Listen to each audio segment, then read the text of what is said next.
पति पत्नी की दिल को छू लेने वाली कहानी।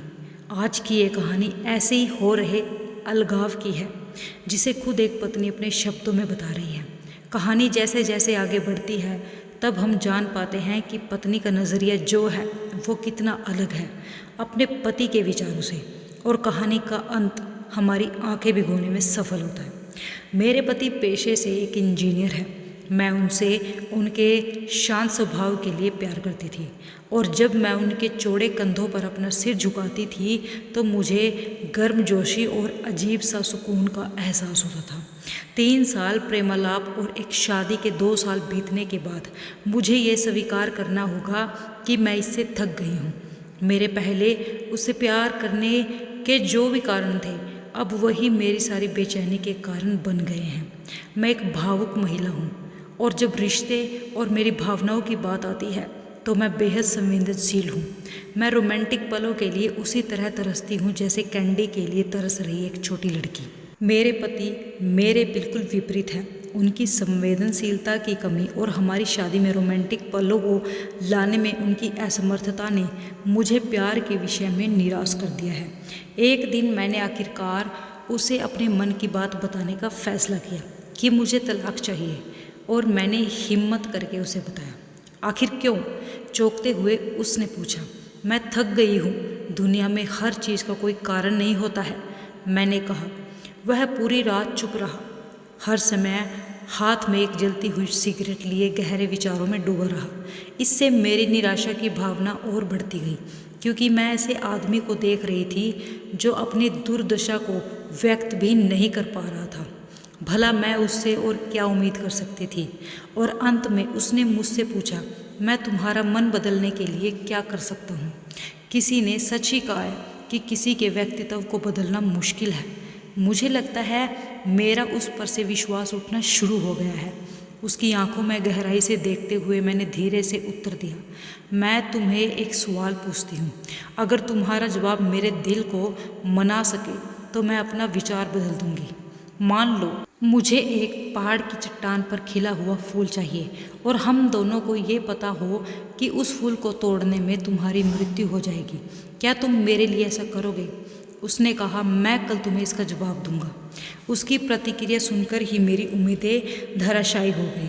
मैं अगली सुबह उठी तो पाया कि वह चला गया था, और सामने के दरवाजे के पास खाने की मेज पर दूध के गिलास के नीचे उसकी खुरदरी लिखावट के साथ कागज का एक टुकड़ा पड़ा था, जो पढ़े जाने पर ये बातें बयां करता था। प्रिय, मैं तुम्हारे लिए वह फूल नहीं तोड़ूंगा, लेकिन अगर तुम चाहो तो मैं तुम्हारे इसके पीछे का कारण जरूर बताना चाहूँगा। यह पहली पंक्ति पढ़ते हैं मेरे दिल के हजारों टुकड़े हो गए। फिर भी मैंने पढ़ना जारी रखा। जब तुम कंप्यूटर का इस्तेमाल करती हो तो तुम हमेशा सॉफ्टवेयर प्रोग्राम को गड़बड़ कर देती हो। अंत में तुम स्क्रीन के सामने बैठकर रोती हो। मुझे अपनी उंगलियों को जिंदा रखना पड़ेगा ताकि मैं प्रोग्राम को पुनर्स्थापित करके तुम्हारे कीमती आंसू बहने से रोक सकूं। तुम हमेशा घर की चाबियां गुमा देती हो, इसलिए मुझे दरवाज़ा खोलने के लिए अपने पैरों को जिंदा रखना पड़ेगा ताकि दरवाज़ा तोड़कर तुम्हें घर के अंदर ले जा सकूं। तुम यात्रा करना पसंद करती हो, लेकिन हमेशा एक नई जगह में अपना रास्ता भूल जाती हो। मुझे तुम्हें रास्ता दिखाने के लिए अपनी आंखें जिंदा रखनी पड़ेंगी। तुम्हें हमेशा ऐंठन होती है जब भी तुम्हारे पीरियड्स हर महीने आते हैं। मुझे अपनी हथेलियों को जिंदा रखना है ताकि मैं तुम्हारे पेट की ऐंठन को शांत कर सकूं। तुम्हें घर के अंदर रहना पसंद है, और मुझे पता है कि तुम अंतर्मुखी व्यक्ति हो। तुम्हारी बोरियत को दूर करने के लिए मुझे तुम्हें चुटकुले और कहानियाँ सुनाने के लिए अपने मुंह को जिंदा रखना है। तुम हमेशा कंप्यूटर और टीवी देखती हो, और इससे तुम्हारी आंखों का भविष्य अच्छा नहीं होगा। मुझे अपनी आंखों को बचाना होगा ताकि जब हम बूढ़े हो जाएं तो मैं तुम्हारी आंखें बन सकूं, तुम्हारे सिर से सफ़ेद हो रहे बाल चुन सकूं, तुम्हारे नाखूनों को बिना तुम्हें चोट पहुंचाए काट सकूं। मैं भी समुद्र तट पर टहलते हुए तुम्हारा हाथ पकड़ना चाहता हूँ। जैसे तुम धूप और समुद्र रेत का आनंद लेती हो और खुशी से गाने गुनगुनाती हो, उसे मैं अपने कानों से सुनना चाहता हूँ। इसलिए मेरे कान जिंदा रहने चाहिए। जब तुम नहा के निकलती हो तो तुम्हारी भीगी भीगी खुशबू को महसूस करने के लिए मेरी नाक जीवित होनी चाहिए। इसलिए मेरे प्रिय, जब तक मुझे यकीन नहीं होता कि कोई है जो तुमसे इससे अधिक प्यार करता है, मैं तब तक उस फूल को नहीं तोड़ूंगा। और जिस दिन ऐसा कोई आया जो तुमसे इससे अधिक प्यार करे, मैं खुशी खुशी उस फूल को तोड़ लूँगा। ये पढ़ते ही मेरे आंसू पत्र पर गिरे और उसकी लिखावट की स्याही धुंधली हो गई। मैंने उसे पढ़ना जारी रखा। अब जो तुमने मेरा उत्तर पढ़ लिया है, अगर तुम संतुष्ट हो, अगर मैंने तुम्हारे दिल को मना लिया हो, तो कृपया सामने का दरवाज़ा खोलो, क्योंकि मैं बाहर खड़ा हूँ तुम्हारी पसंदीदा ब्रेड और ताज़ा दूध के साथ। मैं जल्दी से दरवाज़ा खोलने के लिए दौड़ी और उसके चिंतित चेहरे को अपने हाथों से कसकर पकड़ा और चूम लिया और उसकी बाहों में समा गई।